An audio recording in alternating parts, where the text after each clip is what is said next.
Buenos días, el grupo de trabajo expondrá a continuación el desarrollo del caso de los exploradores de las cavernas, escrito por Lon Fuller. Para desarrollar esta exposición dividimos la misma en tres partes. En un principio vamos a exponer la síntesis del caso, luego vamos a identificar cuáles fueron las posturas que asumió cada uno de los ministros de la Corte para tomar su decisión y por último defenderemos o realizaremos la defensa de cómo se resolvería el caso con cada una de las corrientes de la filosofía del derecho que hasta el momento hemos estudiado en clase: el naturalismo, el positivismo y el realismo jurídico. A continuación vamos a exponer la síntesis del caso. El caso de los exploradores de las cavernas nos relata la historia de 5 exploradores que son miembros de la Sociedad Espeleológica, que es una sociedad de aficionados a hacer este tipo de exploraciones.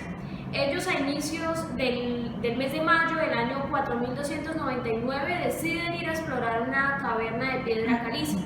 Cuando entran a esta caverna ocurrió una avalancha que bloqueó la entrada a la misma. Entonces ellos, pues al advertir esta situación, se deciden ubicarse cerca a la entrada obstruida, esperando a que lo rescataran. Efectivamente, se envía una partida de rescate en atención a los pedidos que hacen sus familiares y empieza pues todas las labores para poder remover esos escombros y poder rescatarlos. Esa tarea de rescate fue un poco difícil porque ocurrieron varias avalanchas más, por lo que los rescatistas se les dificultó un poco más realizar su labor. Hacia el día 21, los rescatistas se dan cuenta o conocen que ellos llevaban consigo un aparato inalámbrico que les permitía comunicarse, por lo que utilizan un aparato de similares condiciones y establecen comunicación con los exploradores.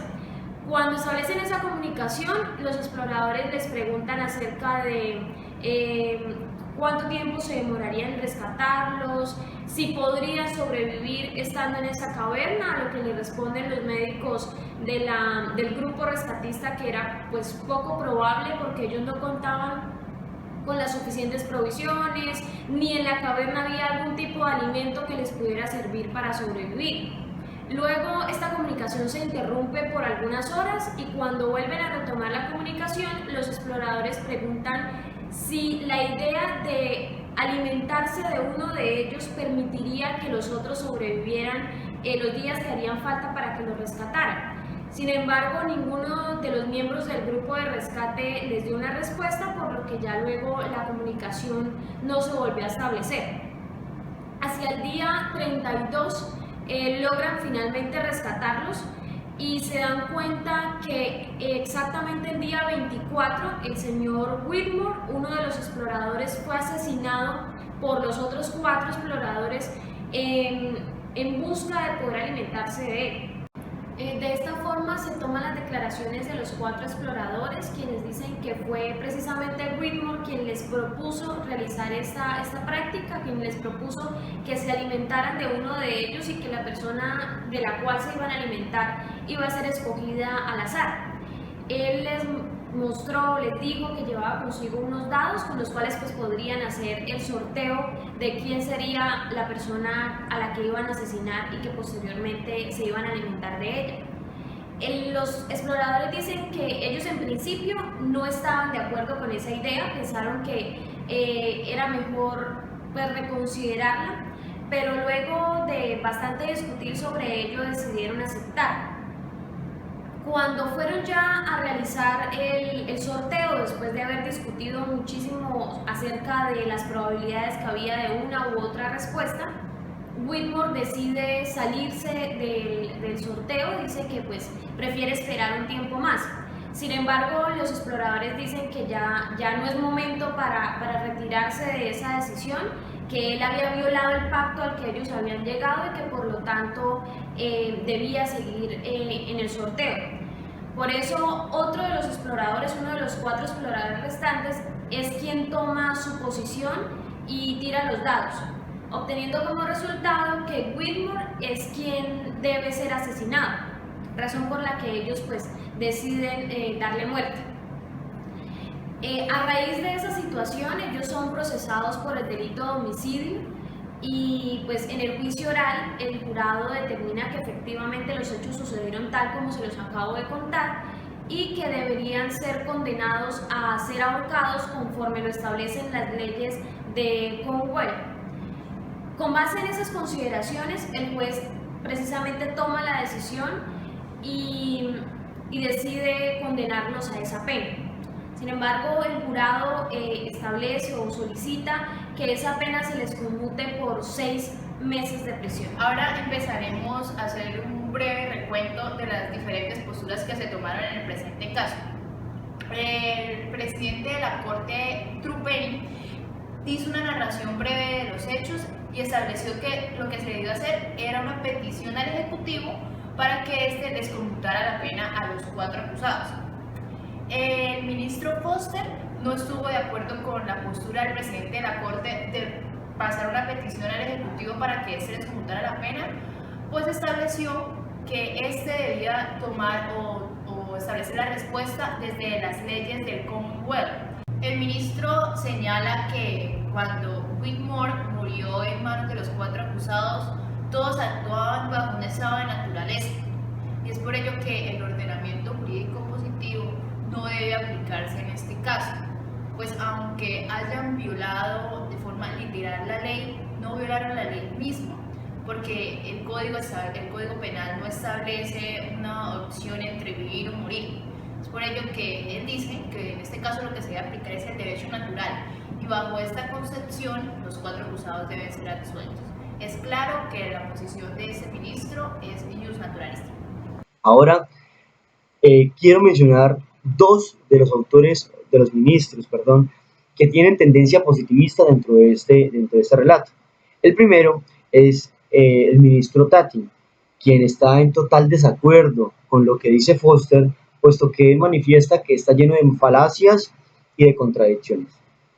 Y él lo critica con un punto en específico, y dice lo siguiente: ¿cómo es posible que uno vaya a sobreponer un contrato o un acuerdo pactado que el homicidio, donde la vida tiene un carácter supremo y está establecido así dentro de nuestras normas y nuestras regulaciones preexistentes? Entonces, esa es la primera crítica fuerte que le hace Tatrin a Foster. La segunda es que dice que si bien la legítima defensa estaba establecida dentro de los códigos, no fue un caso donde se dio una legítima defensa, puesto que esas 4 personas premeditaron y actuaron intencionalmente para cometer este homicidio. El segundo ministro, quien habla con una tendencia positivista, es el ministro Ken. Él dice que, a diferencia del anterior ministro Tatin, sí perdonaría a estas 4 personas, pero que si él estuviese en el puesto de juez, no le incumbiría dirigir peticiones, primero, al Poder Ejecutivo, pues sus decisiones deberían estar guiadas únicamente por el derecho de Commonwealth, o sea, tienen que estar guiadas por las normas positivizadas dentro del derecho que está haciendo. Dice también que el acusado debe ser acusado, que las personas deben ser condenadas en virtud de la aplicación de las leyes que están establecidas y que rigen a todas las personas. A la postura del ministro Andy, él dice que se desilusiona porque no se le hizo un estudio previo al convenio que se celebró dentro de la caverna. Él dice que todas las personas son bien gobernadas cuando los gobernantes entienden los sentimientos de las masas, y en este caso se debe poner límites a la discrecionalidad y a la adherencia de las formas, que esas formas y esos conceptos abstractos deben ser utilizados como simples instrumentos. Él se basa pues en una realidad social, entendiendo o enfocándose en la encuesta que se realizó, donde más del 90% de las personas opinaron que a estos 4 acusados se les debía declarar inocentes, se les debía perdonar o castigar con una sanción simbólica. También establece que estos 4 acusados ya han sufrido sufrimientos, tormentas y humillaciones, incluso más de las que nosotros podamos llegar a sufrir en 1000 años. Es por esto que él establece que estos 4 acusados deben ser declarados inocentes y se debe revocar la sentencia. Es claro que él toma una posición frente al realismo jurídico, dándole prevalencia a la realidad social y a lo que ellos establecieron en ese convenio social. Bueno, yo seré quien defienda la posición justnaturalista, para la cual este caso se resolvería bajo los siguientes argumentos. Utilizamos para resolverlo la corriente justnaturalista de tipo racional, utilizando al exponente Hobbes, para quien el derecho natural es la libertad que cada hombre tiene de usar su propio poder para la preservación de su propia naturaleza.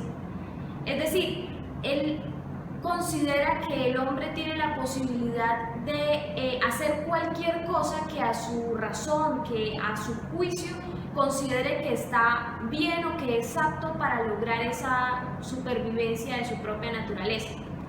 Este caso entonces encontramos que se enmarca perfectamente dentro de lo que ocurrió a los exploradores de las cavernas, a quienes Hobbes les otorga una especie de libertad negativa, teniendo en cuenta obviamente o teniendo en consideración la situación en la que se encontraban, que era de extrema gravedad, donde estaban en juego sus propias vidas. Así, al estar en ese estado de naturaleza que, como lo exponía en el caso el ministro Foster, fue dado por esa situación de aislamiento en la que se encontraban al interior de la caverna, pues entonces los exploradores lo que hicieron fue generar una especie de convenio o empezar a regular cómo iban a convivir o más cómo iban a sobrevivir en esa situación. Por eso el convenio que ellos celebraron podemos asemejarlo, obviamente guardando las debidas proporciones, a un pacto social, donde ellos establecieron unas reglas sobre las cuales iban a determinar cuál iba a ser su suerte mientras esperaban a que los rescataran. Y allí precisamente la explicación o la justificación de por qué los otros 4 exploradores actuaron de esa manera cuando Whitmore decide retirarse del pacto que ya habían realizado. Porque es que lo justo y lo que es injusto, lo que se considera como justo o injusto, surge es a partir de ese pacto, de ese convenio social al que ellos llegaron en esa situación determinada en la que se encontraban. Es por esa razón que, atendiendo a los criterios de justicia que nos presenta Hobbes, los ministros deben entonces tomar la decisión de absolver a los acusados, entendiendo que el fin del derecho es la justicia y ellos actuaron conforme a ella. A mí me correspondió particularmente defender la tesis o las posturas de la escuela positivista. Debido a esto, entonces iniciaré hablando sobre que el positivismo es una corriente de pensamiento jurídico cuya tesis principal es la separación del concepto de moral y derecho, donde supone que la desvinculación debe ser necesaria, puesto que considera que el conjunto de normas válidas deben evitar cualquier tipo de interpretación que tenga moral o esté llena de valores. Simplemente debe estar adecuado a interpretaciones de carácter jurídico de las normas que están establecidas dentro de los códigos. Ahora ingresando en la segunda parte de este video, donde yo tendré que dar la posición tomando en cuenta la escuela positivista. Lo primero que hay que decir es que es tajante la escuela al decir que simplemente se deben aplicar las normas establecidas dentro de los códigos y el Estado tiene su poder de coerción para hacerlas aplicar. Traslademos esos 2 ejemplos. Dentro de la caverna ellos crearon unas normas internas de convivencia para subsistir. La persona quien fue que las propuso, después de retractarse, ellos mismos le impusieron una sanción y una pena, que era seguir jugando o seguir participando en esta situación, y posteriormente pues perdió, fue asesinado y fue comido. Esas personas impusieron un castigo. Cuando salen de ahí y son condenados por homicidio, les están imponiendo un castigo al que ellos están sometidos por estar dentro de un estado que prohíbe este delito. el tribunal actuó de manera tajante y bien hecho debido a que la norma es clara. El que matare a otro tendrá que ser condenado. Ese es el castigo por la decisión que ellos tomaron. Yo resolveré el presente caso bajo la corriente del realismo jurídico. Sus principales tesis establecen que se deben buscar las respuestas del derecho sobre conceptos empíricos, es decir, sobre los hechos, entendiendo que este es un sistema jurídico abierto donde acepta cualquier concepto que se puede dar en cada caso específico. Según el padre de esta corriente, la única realidad conocible es la que se obtiene a través de los hechos. Es decir, que todos los demás, como los valores, por ejemplo, es metafísica. En el presente caso, los exploradores crearon un convenio o un contrato buscando su propia supervivencia. Ellos no tenían otra opción, estaban entre la vida o la muerte. No podían tomar entonces conceptos morales o hacer juicios de valor en ese momento, y todos estuvieron de acuerdo. Por más de que Whitmore quisiera desistir de la oferta, él, al momento de que alguien más iba a lanzar los dados por su cuenta, no hizo ninguna reclamación ni refutó esta decisión, es decir, que también estuvo de acuerdo. Se justifica pues el actuar de todos bajo ese estado de necesidad que se encontraban de crear sus propias normas y establecer su forma de actuar. En este entendido y en derecho positivo se podría encontrar la respuesta, pues no había nada regulado en el Código Penal donde estableciera qué hacer en estos casos, ni tampoco bajo el derecho natural, porque no se podrían tomar conceptos de justicia o conceptos morales en este estado en que ellos se encontraban.